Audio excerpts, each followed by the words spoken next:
দর্শক, শুভেচ্ছা জানিয়ে শুরু করছি মজমার বিশেষ অনুষ্ঠান বাংলাদেশের একজন অন্যতম প্রধান বিখ্যাত লালন সঙ্গীত শিল্পী, একজন লোকজ সঙ্গীত শিল্পী শফি মণ্ডলের সঙ্গে আছে আমি দিলারা নাহার বাবু।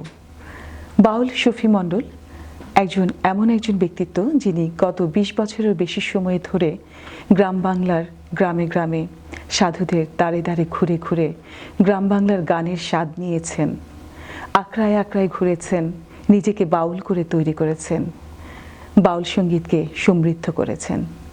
একজন অত্যন্ত সাধারণ মানুষ, সাদা মনের মানুষ, আধ্যাত্মিক মনের মানুষ, যিনি বিশ্বাস করেন সবার উপরে মানুষ সত্য, তাহার উপরে নাই।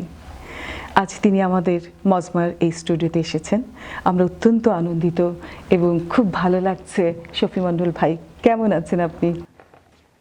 ভালো আছি। আর বাউলের প্রথম কথাই থাকে যে ভালো থাকারই চেষ্টা করি আমরা সবসময়। ভালো লাগা, ভালোবাসা, এগুলো সব আবেগ। ভালো থাকা প্রত্যেকটি মানুষের খুবই জরুরি। আমরা এই সময়টা ভীষণ একটা অস্থির সময়ের মধ্যে বসবাস করছি, তো আশা করছি আজ আপনার অনেক আধ্যাত্মিক কথা এবং গান শুনে মনটাকে শান্ত করে বাড়ি ফিরব। সেটা নিশ্চয়ই আশা পূরণ হবে আপনার অনেক গান শুনে। আপনি অনেক দেশ ঘুরেছেন, কানাডা এসেছেন, কেমন লাগে বাইরে ঘুরতে? সবচেয়ে বেশি ভালো লাগছে আজকে যে এই ৭ সমুদ্র ১৩ নদী পার হয়ে এসে একেবারে আমার মায়ের ভাষায় কথা বলছি, এবং এখানে একটা চ্যানেল, সে চ্যানেল নন্দন টিভি, একেবারে বাংলা ভাষায় কথা হচ্ছে। এটা একটা আনন্দ লাগারই ব্যাপার। মনে হচ্ছে একেবারে আমার মাতৃভূমিতেই বসে আছি, এরকম একটা ভালো লাগা ভিতরে কাজ করছে। তো অভিনন্দন জানাচ্ছি যারা এই চ্যানেলের পিছনে থেকে আমাদেরকে সামনে বড় করে দেখাচ্ছেন, তাদের সবাইকে আমার বাউলামি অভিনন্দন জানাচ্ছি। সকল কলা কৌশলীকে অভিনন্দন জানাচ্ছি। আপনি খুব সুন্দর করে কথা বলছেন। আপনাকে অনেক ধন্যবাদ। আপনি সবসময় বলেন যে আল্লাহ, ঈশ্বর আমাদের মানুষের ভেতরেই বাস করে, এবং সেজন্যই আমাদের নিজেদেরকে অনেক যত্ন করতে হয়, সংশোধন করতে হয়। তাহলেই হয়তো আমাদের ভেতরে এই যে দুঃখ, কষ্ট, বিভেদ, এসব অনেক কিছুই কমে যাবে এই দুনিয়াতে।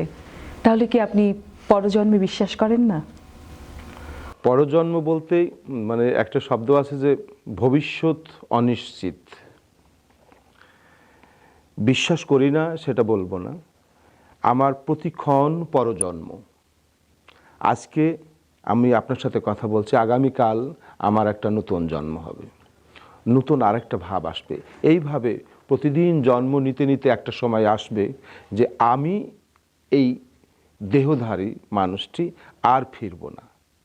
এবার ওপারের হিসাব হয়তো আসবো, হয়তো আসবো না।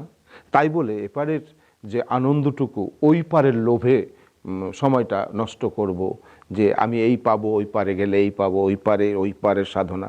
আসলে বর্তমান সময় প্রত্যেকটি মানুষের কাছে সবচেয়ে গুরুত্বপূর্ণ সময়। এই সময় সুন্দরভাবে কাজে লাগাবেন। আল্লাহ পাক বলছেন যে তুমি তোমার যোগ্যতা অর্জন করো, তোমার যোগ্যতা মাফিক জায়গায় আমি পৌঁছে দেব। তাহলে সে দায়িত্বটা তো আছে। ওপারেও যিনি, এপারেও তিনি। মানে ওপারেও যিনি, মানে বলছে ঈশ্বর এক সকল ধর্মে।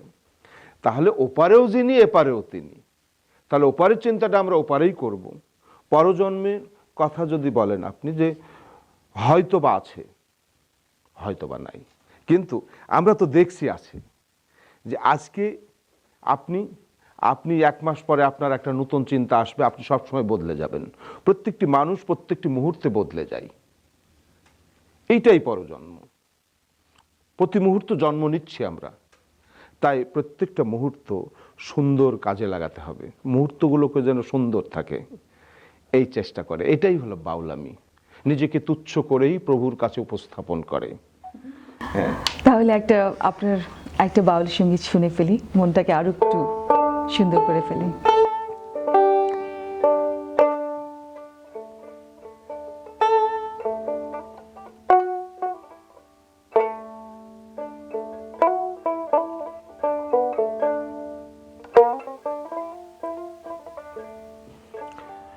ঘরের আট কোঠরি 9 দরজা হয়, 18 মোকামের মানুষ 18 জন রায়, রবি শশী দিবানিশি জ্বলিছে সদাই।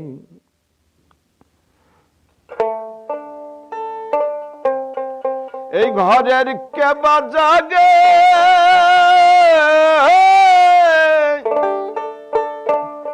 ঘরের কেবা জাগে কেবা ঘুমাই, কে কারে দেখায় স্বপন। এবেলা তোর ঘরের খবর জেনে নে রে মন। শব্দের ঘরে কেবা রামদাই, নিঃশব্দে কে আছে সদাই। যেদিন হবে মহাপ্রলয়, যেদিন হবে মহাপ্রলয়, কে কারে করবে দমন। এবেলা তো ঘরেরই খবর জেনে নে রে মন। এই দেহের গুরু আছে কেবা, শিষ্য হয়ে কেদাই সেবা। যেদিনেতে জানতে পাবা কোলের ঘোর যাবে তখন।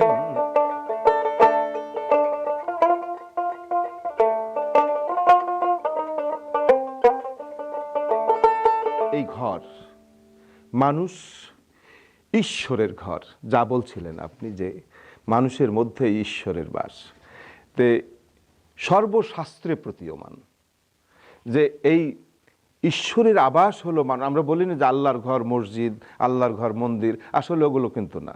একটা একটা মানে বলাই বাহুল্য, আপনার যেখানে আপনি বাসর করেছেন ওই জায়গাটা পরিষ্কার করে ওখানে মসজিদ বানায় ফেলেন, হয়ে যাবে। কিন্তু আপনাকে বলতে হবে যে একটা মন্দির আর আপনার যে যে একটা শিশুর জন্ম হয়েছে সে ঘরটা, কোনটা বড় আপনার কাছে? অবশ্যই আপনার শিশুর, যেখানে আপনার শিশুর জন্ম দিয়েছেন সেই ঘরটা আপনার কাছে বড়। ওই দুটো একটাও আল্লাহর ঘর না, কিন্তু শিশু যেখানে ছিল ওইটা আল্লাহর ঘর। আরেকটা আল্লাহর ঘর হলো বলছে কুলবিন মুমিনিন আসে আল্লাহ। প্রত্যেকটা ধর্মে প্রতীয়মান। শ্রীমদ্ ভাগবত গীতায় বলছে মানুষ অমৃত পুত্র, মানে যা মরে নাই, অমৃত। বাইবেল শরীফে বলছে মানুষ ঈশ্বরের সন্তান সরাসরি। ত্রিপিটকে বলছে সর্বকালের সর্বযুগের শ্রেষ্ঠ দেবতা মানুষ।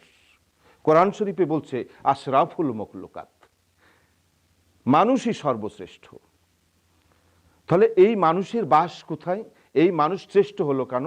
কারণ হলো মানুষ ঈশ্বর যেদিন মানে প্রথম পৃথিবীর মানুষটি তৈরি হয় সেদিন একটা অন্ধকার, একটা পুতুল, মানে আমি আদম আলাইহিস সালামের কথা বলি, যে মানুষটা তৈরি করলো, বললো একটা রুহু বললো যে তুমি যাও সেখানে, তো বললো আমি যেতে পারবো না, ওটা অন্ধকার একটা ঘর, ওখানে আমি থাকবো না। রুহু বলছে তো বাচ্চা আমি তো তোমার জন্য বানিয়েছি, তুমি যাবে না মানে? এটা তো তোমার জন্য বানিয়েছি। তো বলছে আমি যেতে পারি, আমার একটা শর্ত। রুহু বলছে, বলে বলো। বলছে আমার সাথে তোমাকে যেতে হবে। সেদিন আল্লাহ পাক নিজে সাথে করে সেই ঘরের মধ্যে গেছে। যখন আল্লাহর যে জ্যোতি, মানে আমরা যেটা রেডিয়াম বলি না, এরকম যে একটা ছোট্ট এরপর রেডিয়াম থাকলে একটা আলো দিলে সেটা অনেকক্ষণ ধরে জ্বলে। তো আল্লাহ পাকের পাওয়ারটা এমনই যে সেই আলোটা সারা জীবন জ্বলতে থাকে মানুষের মধ্যে, একবার টাচ করলে। সেটা হলো একটা পাওয়ার, একটা শক্তি, যাকে আমরা দেখি না কখনো, কিন্তু আছে, এটা সব সময় আমাকে মেনে নিতে হবে। তার বাস হলো আমার গৃহে। আমরা যদি প্রত্যেকটি মানুষ ভাবি যে আমার এই গৃহে আমার ঈশ্বরের বাস, তাহলে প্রত্যেকটি মানুষের উচিত এই গৃহটা পরিষ্কার করে রাখবে, যেহেতু সে এসে পড়বে। তাই আমাদের উচিত পরিষ্কার করে রাখা, যেন তার আসনটায় অন্য কেউ এসে না বসে। কি অদ্ভুত সুন্দর। অন্য কেউ যেন এসে না বসে। আমি একটা মানুষ, আমি আর আপনি চেয়ারে বসে আছি, এটা একটা ড্রয়িং রুম। এখন যদি হঠাৎ করে কেউ আসে, আমি যদি উঠে জায়গা না দিই, সে যদি যেই হোক, সে কি আর আমাকে উঠাই দিয়ে বসতে পারবে? ঈশ্বরের কাছে মানুষ এভাবে, ঈশ্বর আসে কিন্তু দেখে দেখে ফিরে যায়। এই মানুষই হলো ঈশ্বরের একমাত্র ঘর। তাই এখানে এসে মানুষের, যেখানে প্রত্যেকটি মহাজন, বাংলাদেশ আবার সারা বিশ্বের মধ্যে একেবারে বলা যায় যে মহাজনের চারণভূমি। অনেক আধ্যাত্মিক মহাজনের জন্ম হয়েছে ওই বাংলার মাটিতে। এই মহাজন শব্দটি একটু ব্যাখ্যা করবেন আমাদের খুব জন্য? সহজ করে বলি যে মহান যে জন এক, আর মহাজনের আরেকটা কথা হলো যে যারা গান লিখেছেন, মানে ছন্দের মধ্য দিয়ে, গানের মধ্য দিয়ে মেসেজ, বার্তা দিয়েছেন আমাদেরকে, যে বার্তা আমরা বহন করছি, সেটা হলো এবং দায়বদ্ধতা স্বীকার করেছেন, সেটাই হলো মহাজন। যেমন লালন ফকির, দূরবীন শাহ, শাহ আব্দুল করিম, ওদিকে বিজয় সরকার, রাধারমন, এই অসংখ্য মহাজন, তারা প্রত্যেকটি মহাজনই তাদের গানের নিচে দেখবেন একটা দায়বদ্ধতা স্বীকার আছে। মানে লিখে গেছেন 200 বছর আগে, কিন্তু ওটা লিখেছেন লালন ফকির, লিখে গেছেন অনেক আগে, লিখেছেন রাধারমন। আমাদের আর দোষ থাকছে না, আমাদের ঘাড়ে কোনো দোষ চাপায় দেয়নি। আর গীতিকার হলো কল্পনা থেকে গান লিখেন, তাদের নিচে গীতিকার লেখা হয়, তারা কল্পনা থেকে গান লিখেন, আর ওরা হলো জীবনের ভিতর থেকে লিখেন। এই হলো পার্থক্য। তো গীতিকারের পিছনে নিচে দেখবেন নাম লেখা থাকে না, গান এটা লিখেছেন অমুক, এভাবে লেখা হয়। কিন্তু লালন ফকিরের গানে দেখবেন নিচেই লালন ফকির লেখা আছে, রাধারমণের গানে দেখবেন ও দায়বদ্ধতা সে স্বীকার করেছে। এমন একটা গান আছে যে গানটার মধ্যে বিতর্কের সম্ভাবনা থাকতে পারে, আমাদের কোনো এসে যায় না, আমরা গাইতেই পারি, তোমরা বুঝে নাও গা লালন ফকিরের কাছে। কিন্তু তারপরেও আমরা চেষ্টা করি যে সেই মহাজনগুলোকে আমাদের মতো করে আগলে রেখেই কথা বলি আর কি। তো সকল মহাজনই যে কথাগুলো বলেছেন যে মানুষের দেহে ঈশ্বরের বাস, তো লালন ফকির একটা গান, আরে কেন মন ঘোর বাহিরে, বাইরে যার তত্ত্ব কর অবিরত, সে তো আত্মা চক্রে বিহারে, আরে কেন মন ঘোর বাহিরে, বামে ইড়া নারী দক্ষিণে পিঙ্গলা, সে তো রজগুণে করিতেছে খেলা, মধ্যে শতগুণ সুষম্মা বিমলা, ধর ধর তারে সাদরে, আরে কেন মন, যা আছে বিশ্ব ব্রহ্মাণ্ডে তা আছে এই মানব ভাণ্ডে। এই মানুষকে নিয়েই পৃথিবীর যত কিছু সৃষ্টি হচ্ছে, সব কিছু এই মানুষের দেহ কেটে, দেহকে নিয়ে নিয়ে তৈরি হচ্ছে। কিন্তু এর মধ্যে কুলকুণ্ডলিনী শক্তি বায়ু বিকারে, যেমন ধরেন বাতাসকে পুঁজি করে পৃথিবীর সব কিছু চলছে, বাতাসকে। তে লালন ফকির বলছে যে কুলকুণ্ডলিনী শক্তি বায়ু বিকারে, অচৈতন্য হয়ে আছে মূলাধারে, গুরুদত্তা তত্ত্ব সাধনের জোরে, চেতন করমন তাহারে। বলছে আপনার দেহের যে 10টি দরজা আছে, প্রত্যেকটি দরজার, যে দরজায় যে ক্ষমতাগুলো কাজ করছিল, সে ক্ষমতাগুলো আমরা চিনি না, জানি না, সেগুলো অচেতন হয়ে হয়ে পড়ে আছে, নষ্ট, কিন্তু চলছে কাঁচাটা, অচেতন হয়ে হয়ে পড়ে আছে। যেখানে শুনছেন সেখানে একটু কম শুনছেন, যেখানে দেখছেন একটু কম দেখছেন, আর একটা পাওয়ার দিয়ে ওই সমান করছি আমরা। কিন্তু সে নিশ্চয়ই মেশিনটা নষ্ট, আমাদের ডায়াবেটিস হচ্ছে, বাইরে থেকে একটা ইনসুলিন দিচ্ছেন, ইনসুলিন তৈরি করা মেশিনটা দেহের মধ্যে ছিল, এখন সে কাজ করছে না, এখন বাইরে থেকে দিচ্ছি আমরা, দিয়ে ওটা পোড়া করছি। তো সে বলছি সেই এত কিছু লাগবে না, তোমার ভিতরের মেশিনগুলোকে তুমি একটু সুস্থ করো। সেই সুস্থ করতে কি লাগবে? যে মহাজন বলছে, আমার কথা না কিন্তু, তোমার দেহে মনে চোখে সব কিছু যা সুন্দর লাগে সেটার থেকে সতর্ক থাকবে। বেশি সুন্দর আবার একটা কষ্টের কারণ হতে পারে। যেটা ভালো লাগে সেটা একটু কম খাবে, ভালো থাকতে হবে। তারপরে ওই চেতন করমন তাহারে গুরু দত্তা তত, তুমি মেডিটেশন করো, তুমি এক নির্জনে বসে সুন্দর বাতাস যেখানে সচ্ছল বাতাস যেখানে পাওয়া যায় অক্সিজেন, সেখানে বসে বসে তাই সুন্দর অক্সিজেনকে নাও একটা মেডিটেশন করো, যেভাবে ধ্যান যেটাকে বলা হয়। আস্তে আস্তে বাতাসের কাজ করবে, সকল এগুলো ইন্দ্রিয়গুলো চালু করে দেবে। আমাদের অস্থিরতা কমছে না, স্থির চিত্তে আসবে সে। অস্থির চিত্তে কখনো ঈশ্বর দাঁড় করে বা বসে না আর কি। যারা স্থির হতে পারে তারই কাছে ঈশ্বর এসে দোদণ্ড কথা বলে। বাহ। সব লোকে কয় লালন কি জাত দেখলাম না এই সংসারে, লালন বলে জাতির কি রূপ দেখলাম না এই নজরে।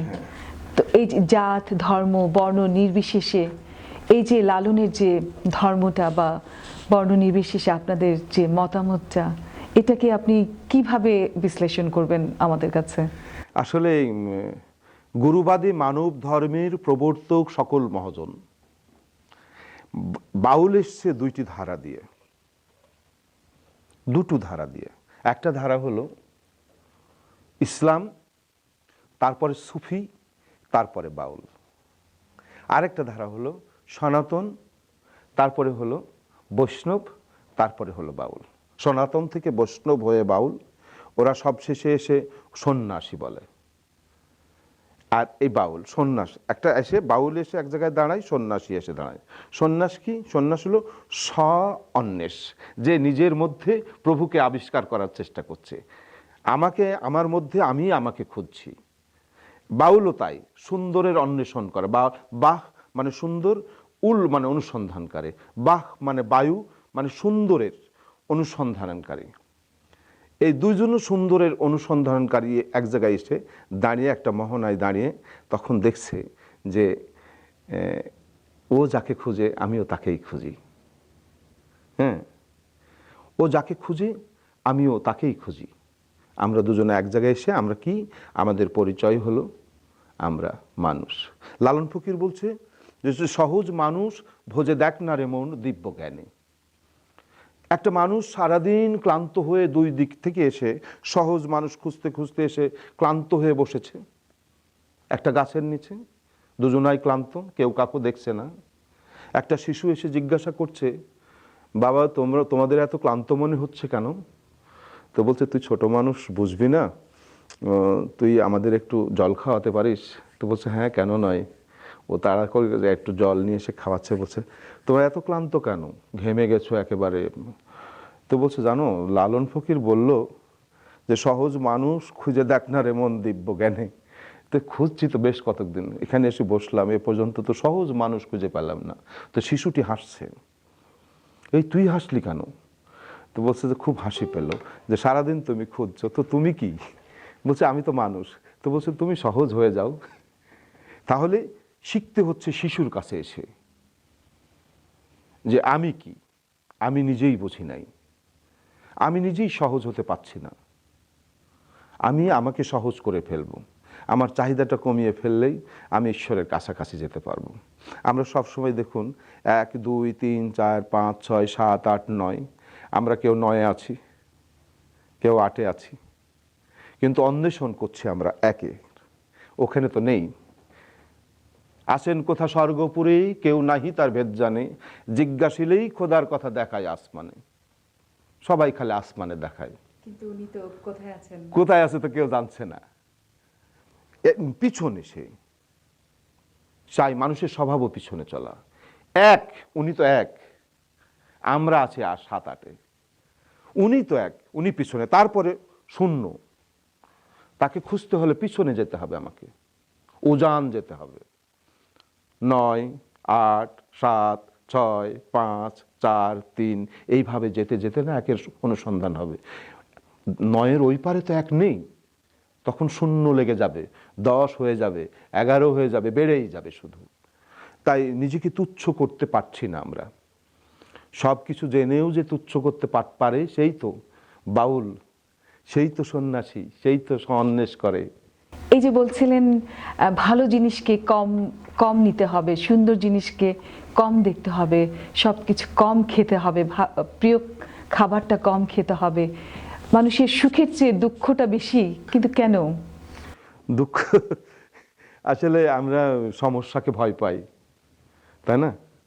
সব মানুষের জীবনে সমস্যা, কিন্তু দোলনা থেকে কবর পর্যন্ত শিক্ষার জায়গা, তাই তো বলে, শ্মশান পর্যন্ত, কবর পর্যন্ত।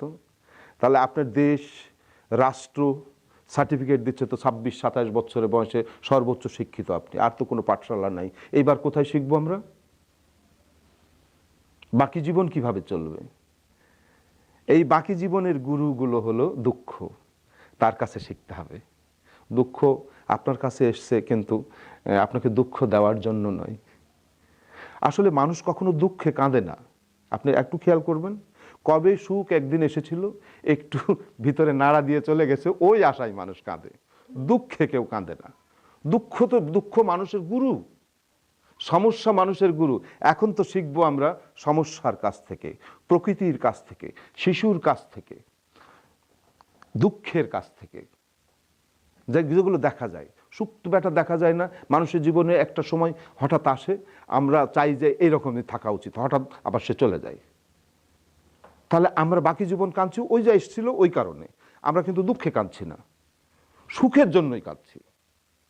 তাই দুঃখ আমাদের সবসময় আমাদের বন্ধু হিসেবে, দুঃখের কাছে, দুঃখ আমার গুরু, আমি ওকে দেখে ভয় পাই না তো, ওকেই বন্ধু করে নেব, সুতরাং কোনো সমস্যা নাই। লালনের বাণী প্রধান গান এবং সুর প্রধান গান, যেটা বলছিলেন আপনি, সেখান থেকে আমরা সরে গেছি জাতের কথা।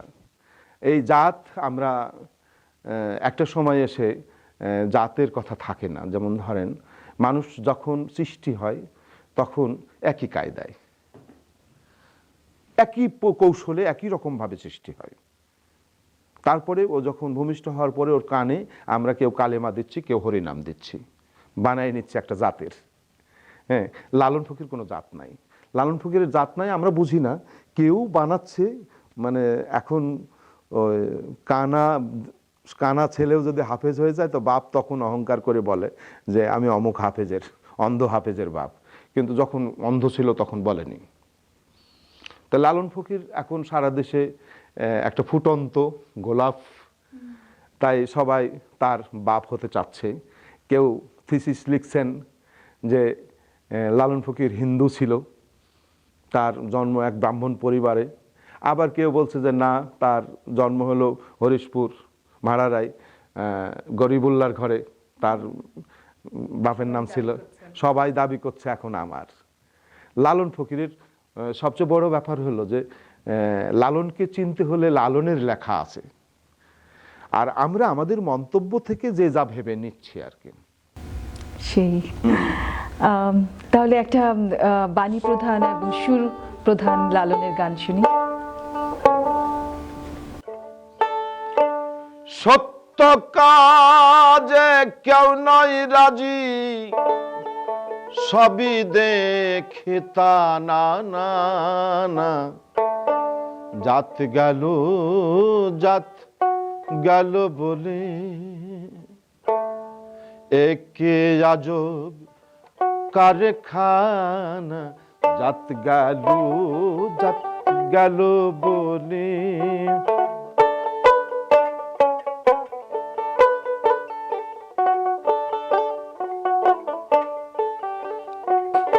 আসবার সময় কি জাত ছিলে, ভাবে যে সে কি জাত হলে, কি জাত হবা যাবার কালে, সেই কথা কেন বলো না, জাত গেল, জাত গেল বলে।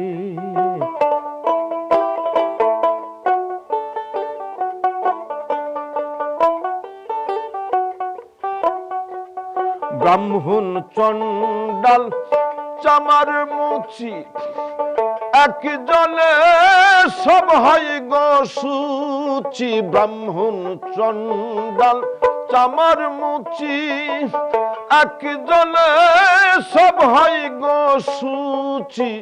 দেখে শুনে হয় না রুচি, জমে তো কাউকে ছাড়বে না। জাত গেল, জাত গেল বলে।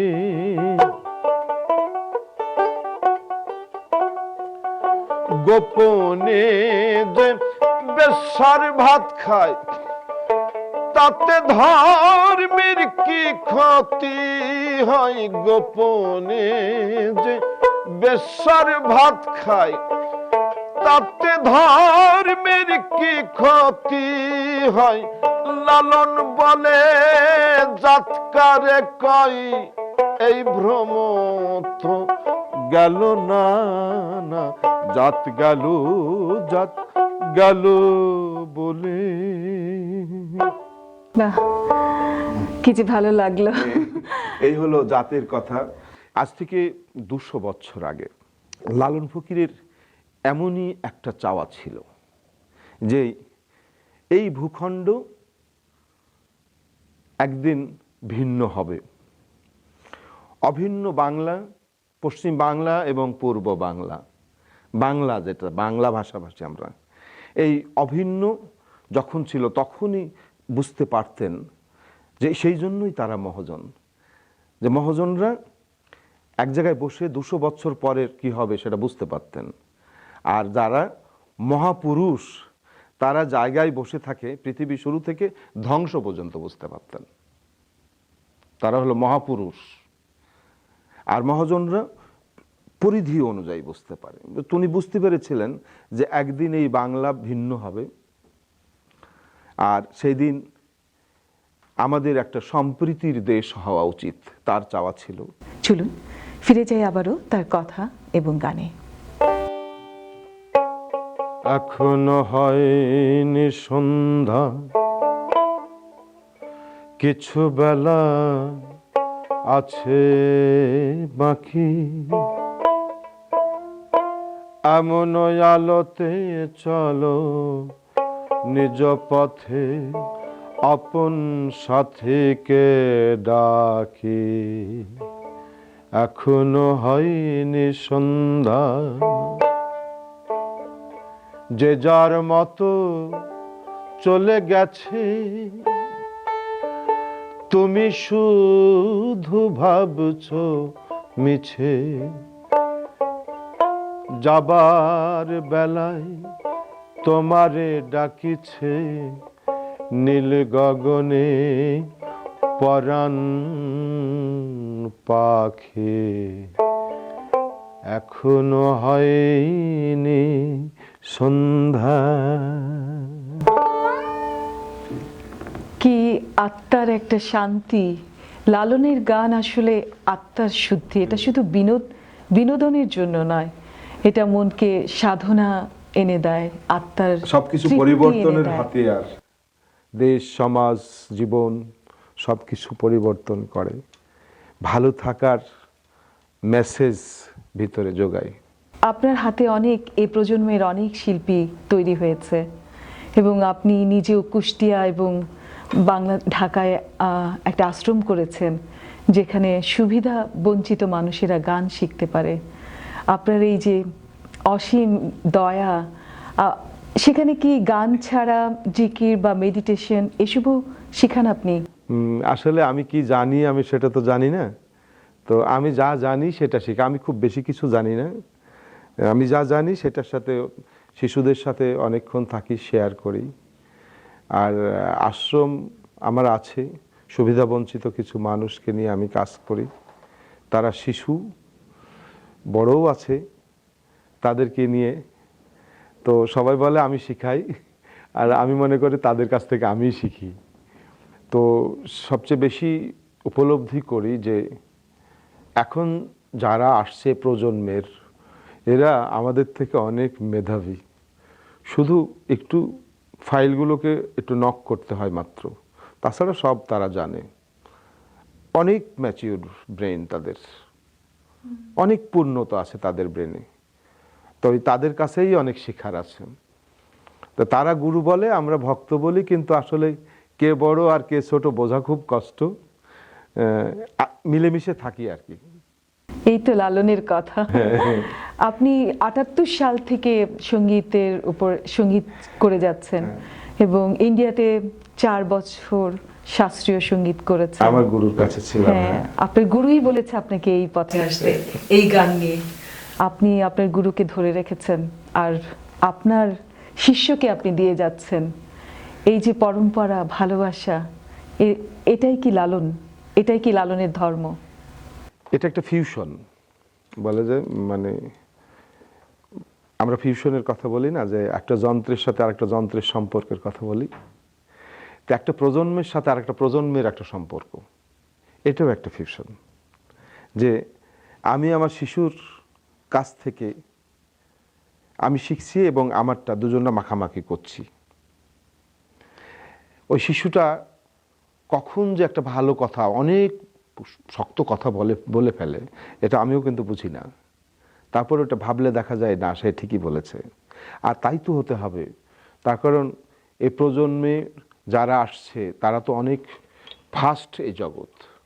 আমাদের মতো স্লো হলে তো তারা চলতে পারবে না। তাই ঈশ্বর তো এই বললাম না, যে বলছে আমি মানুষ সৃষ্টি করেছি, আমার প্রেমের জন্য অনেক কথা এসে যায়। তো এই মানুষ সৃষ্টি করেছে, তাহলে এই মানুষ কোম্পানির মালিক তো সে কি চায়, সেই কোম্পানি কি চায় যে তার প্রোডাক্টিভ মাল বাজারে অচল হোক? সে যখন যা চলে তখন কিন্তু সেটাই পাঠাবে। যেমন ধরেন এই আপনাদের ফোন টোন, যে একটা আসে Note 1, তারপরে Note 2, অন্য ফোন এসে কিন্তু বাতিল করছে না, আমি আমারটাকে বাতিল করছি। যেমন Note 10 আসলো, Note 7 বাতিল, 8 বাতিল। তো এইরকম আমরা আসলে বাতিল তাদের কাছে। কিন্তু আমরা এখন চলতে হলে তাদের সাথে একটা সমন্বয় করে চললে, ওদেরটা আমার মধ্যে আসবে, আমারটা তার মধ্যে যাবে, আমাদের একটা সমন্বয়তা আসবে। তাই আপনি একজন পিসফুল সোল। আপনার এই যে শান্তি, এটা আপনি সবার মাঝে বিলিয়ে দেন। এই যে মহান কাজটি করতে করতে কি কখনো খুব বেশি কোনো বিপদের সম্মুখীন হয়েছিলেন? বিপদ, আসলে বিপদ কি বুঝি না। তো বিপদের কাছ থেকে তো শিখি। প্রত্যেকটা বলছিলাম না যে সমস্যা, সে সমস্যা তো গুরু যুগে যুগে আসবেই মানুষের সামনে। তারা শিক্ষা দেয়। আমরা মনে করি যে ও আমাকে বিপদে ফেলানোর জন্য আসে, আসলে বিপদে ফেলতে আসে না কেউ। ও আমাকে শিক্ষা দিতে আসে। ওই জায়গায় শক্ত করে দাঁড়ান, ওর সমাধানটাও ওই বিপদের ওই পারে আছে, সেখানে দাঁড়াতে হবে। আর নিজেকে স্বচ্ছ রাখলে না, সেখানে দাঁড়ালে সমাধানটা সেখানে আসবে। তাই বিপদ তো সবসময় থাকবে, বিপদ তো আমার বন্ধু। আমি চলতে চলতে এই জগৎ প্রতি পদে পদে হতেই পারে বিপদ। হ্যাঁ, তো ছন্দপতন না হলে বিপদ হবে না। মানুষ যদি ছন্দপতন হয়ে যায় তখন বিপদ ঘটতে পারে, এবং সেই বিপদ দুঃখ বয়ে আনবে।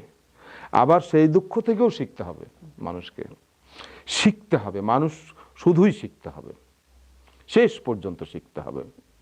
আপনার বাবা একজন ইমাম ছিলেন, দীর্ঘদিন তিনি ইমামতি করেছেন। আপনার ভাইরাও অনেকেই এই সঙ্গীতের পক্ষে ছিলেন না।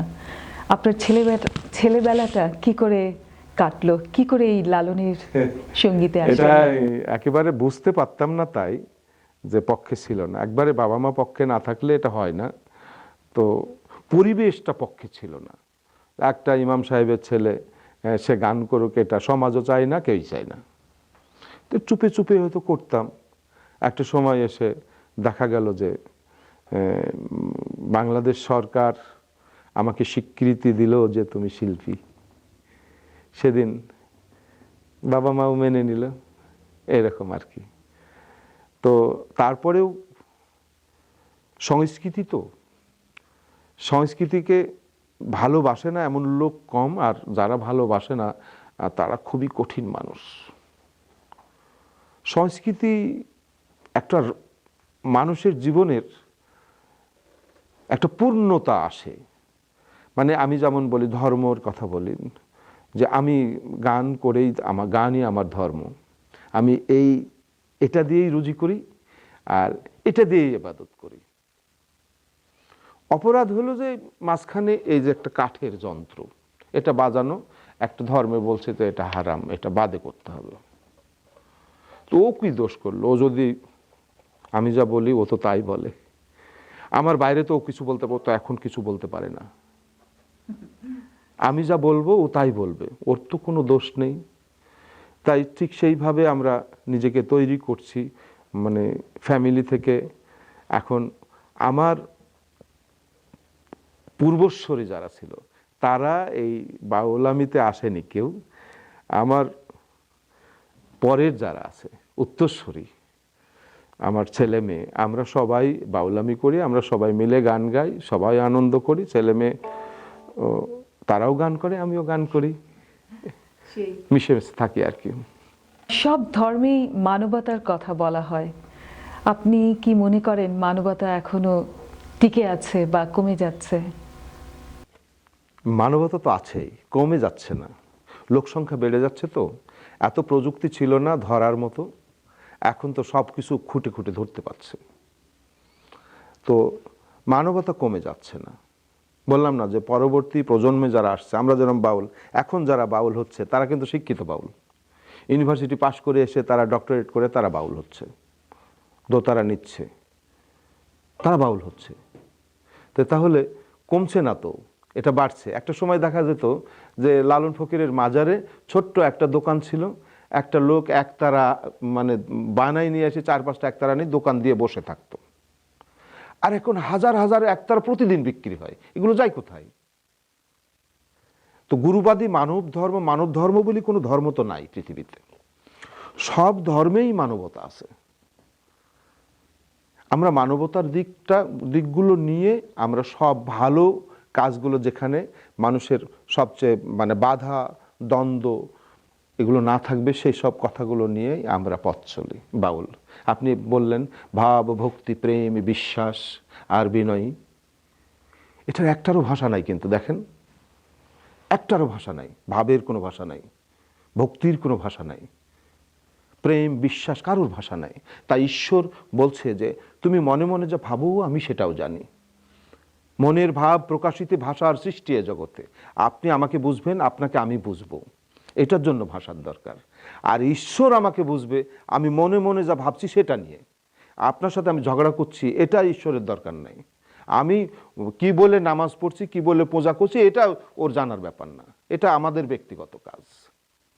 কিন্তু আমি মনে মনে পাপ করছি, আমি খুব ভালো মানুষ সেজে থাকছি, আমার ভিতরে ভিতরে আপনার প্রতি খারাপ চিন্তা ভাবনা আছে, আরেকজনের প্রতি খারাপ চিন্তা ভাবনা আছে, এইটা তো কেউ দেখতে পায় না।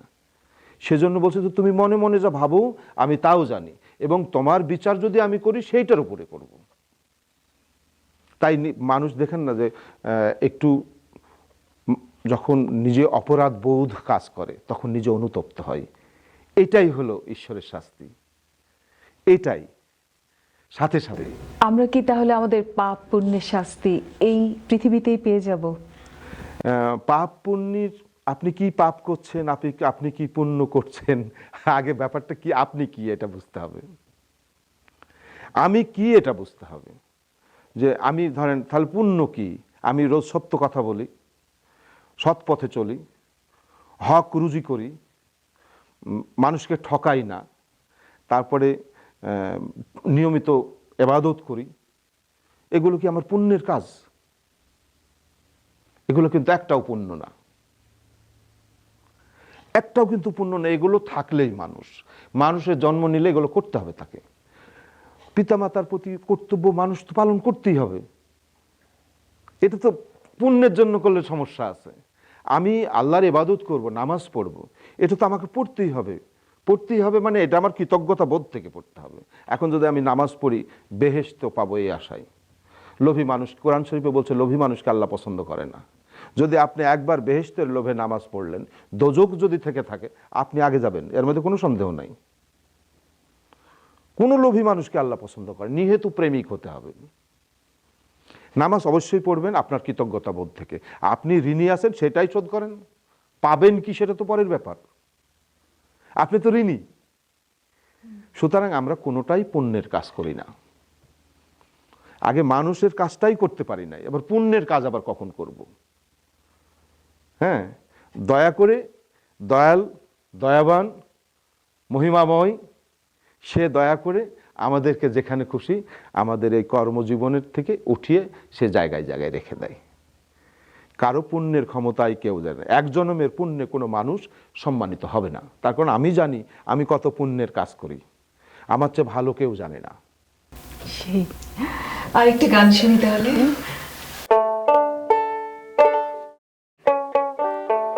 এদেশে যা পাপ গণ্য, অন্য দেশে পুণ্যতাই, পাপ পুণ্যের কথায় আমি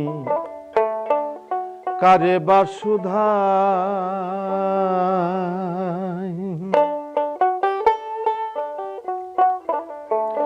তিব্বত নিয়মানুসারে এক নারী বহু পতি ধরে, এদেশে তা হলে পরে ব্যভিচারী দণ্ড দেয়, পাপ পুণ্যের কথায় আমি কারে বা শুধাই।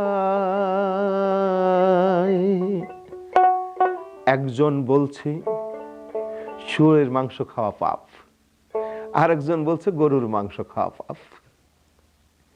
পাপ পুণ্যটা এভাবে হয়ে আসছে, পাপ করিতে ভাবে আসি, পুণ্য হলেই স্বর্গবাসী। পাপ পুণ্য আসলে আমরা কি বুঝি না, আর কি করলে পুণ্য হবে সেটাও বুঝি না। যেটা আমার কর্তব্য ছিল সেটাই তো শেষ করতে পারিনি। আমি তো ঋণই আছি, আমি আবার লোন চাই কি করে, তাই না? একটা ব্যাংকে যদি আমি 5 লাখ টাকা ঋণ থাকি, তাহলে ওখানে ওটা শোধ করে লোন চাইতে হবে না? আর আল্লাহও ঠিক ওই রকমই, যে আপনার সাথে আমি ওই যে ইয়েতে দেখা হলো কানাডায় এসে, যে আপা কেমন আছেন, আপা আমার একটু সমস্যা হয়েছে, আপনি আমাকে কিছু টাকা দিতে হবে, আমি বিপদে পড়েছি 200, আপনি খুব লজ্জায় পড়ে দিয়ে দেবেন। আরেকবার এসেও আমি জানি, আরেকবার এসেও আপনার কাছে চাইবো, সেবারও দিলেন। তৃতীয়বার আমাকে দেখলে কিন্তু আপনি দূর দিয়ে হাঁটবেন, যে ওনার সাথে দেখা হলে টাকা চাই। আল্লাহ যদি বারবার আপনি তার কাছে চান, খালি এত চাইবেন কেন? আপনি কর্ম করেন, সে বলছে যে তুমি তোমার যোগ্যতা অর্জন করো, তোমার যোগ্যতা মাফিক জায়গা আমি আল্লাহ পৌঁছে দেব, তুমি তোমাকে তৈরি করো, এইটাই তোমার কাজ। তোমাকে সৃষ্টি করেছে আমার প্রেমের জন্য, কোথায় তোমাকে রাখবো সেটা আমার ব্যাপার, ওই দায়িত্বটা তো আমার নেওয়া ঠিক না। তাই পাপ পুণ্য আমরা বুঝি না। কত যে কিছু জানছি আজ আপনার কাছ থেকে। এই যে আমরা মাঝে মাঝে নিজেদেরকে খুব বেশি বড় মনে করি, অন্যের সমালোচনা করি, অন্যের দোষ ত্রুটি ধরি, আমাদের কি সেই অধিকার আছে? আসলে মহাজন যারা বলে যে তুমি তোমাকে চিনিলেই তুমি তোমার রবকে চিনিবে। আমি অন্যের, একটা মানুষ কখনো অন্যের দোষ খোঁজার জন্য সে জন্ম হয়নি, অন্যের সমালোচনাও নয়। মানুষ, একে বলা হয় যে আধ্যাত্মিক যে কথাটা বলি আমরা, যে আত্ম উপলব্ধি, আত্মসচেতন যারা, তারা সমালোচনা করে নিজের, আর অন্যের ভালোটুকু আলোচনা করে। আপনার যেটুকু সমালোচনা করব, আপনার অনেক ভালো দিকও আছে, এটুকু বাদ দিয়ে ওটুকু করি। প্রশংসা করা একটা শক্ত কাজ, তো মানুষের প্রশংসা করতে হয়। প্রশংসা করলে আল্লাহ খুশি হয়, মানুষও খুশি হয়। কারোর সামনেই প্রশংসা করতে হয়, সব সময় প্রশংসা করতে হয়। মানুষকে প্রশংসা করা শিখতে হয়, এটা অনেক সাহস লাগে। আজ সবার সামনে আমরা আপনার অনেক প্রশংসা করছি শফি মণ্ডল। আরেকটা গান শুনি তাহলে। আপনার স্পেশাল কোনো গান আছে নাকি? গান তো আমি সারাদিনই করি, কোনটা গাইবো না এটা আমি নিজেও বুঝি না। তারপরে একটা আছে, মিলন হবে কতদিনে।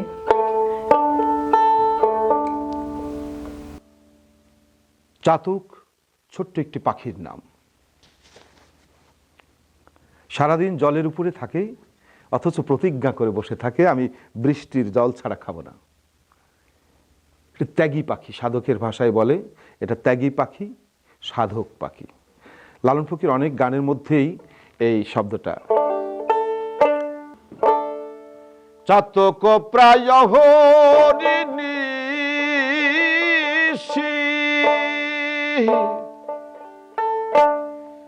চেয়ে আছে কালো শশী, হব বলে চরণ দাসী, আমি হব বলে চরণ দাসী।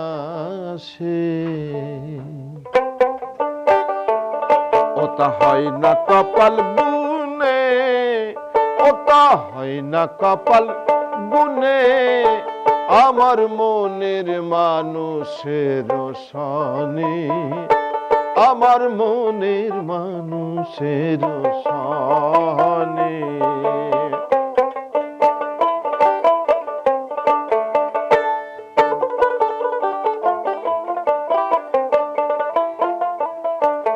মেঘের বিদ্যুৎ মেঘে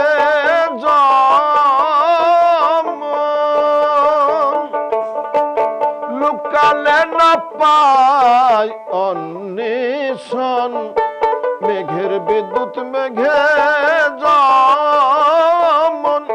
লুকালে না পায় অন্বেষণ, কালারে হারায় তেমন, কালারে হারায় তেমন, ওই রূপ হেরিয়ে দর্পণে, ওই রূপ হেরিয়ে দর্পণে, আমার মনের মানুষের সনে, আমার মনের মানুষের সনে।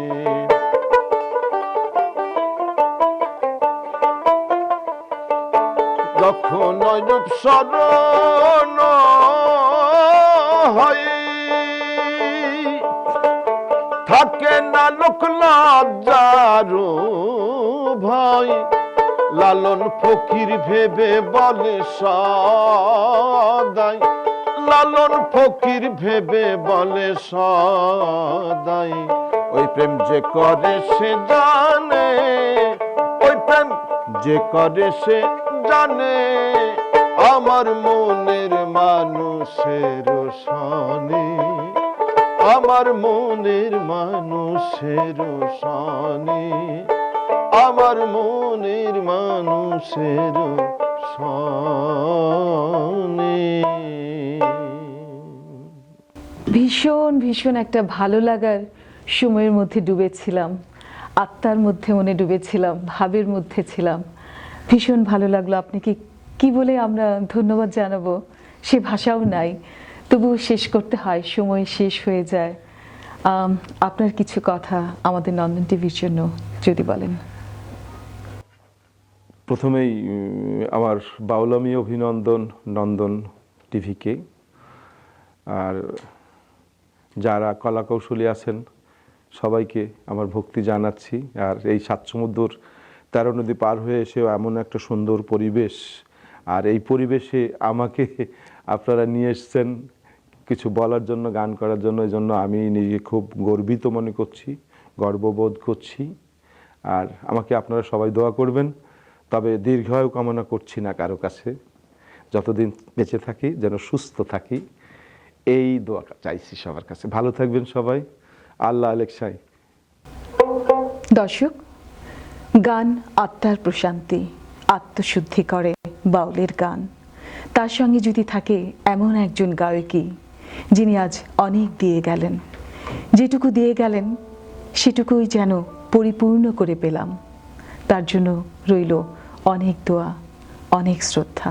তিনি বেঁচে থাকুক আজীবন আমাদের হৃদয়ে। আবারও দেখা হবে কোনো প্রিয় শিল্পীকে নিয়ে। ভালো থাকবেন, মজমার সঙ্গে থাকবেন। একটা নারকলের মালা, তাতে জল তোলা ফেলা করঙ্গ সে। একটা নারকলের মালা, তাতে জল তোলা ফেলা করঙ্গ সে। পাগলের সঙ্গে যাবি,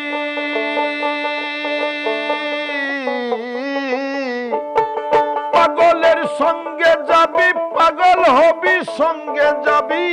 পাগলের সঙ্গে যাবি, পাগল হবি, বুঝবি শেষে ওরে মন বুঝবি শেষে। তোরা কেউ যাসনে ও পাগলের কাছে, তোরা কেউ যাসনে ও পাগলের কাছে।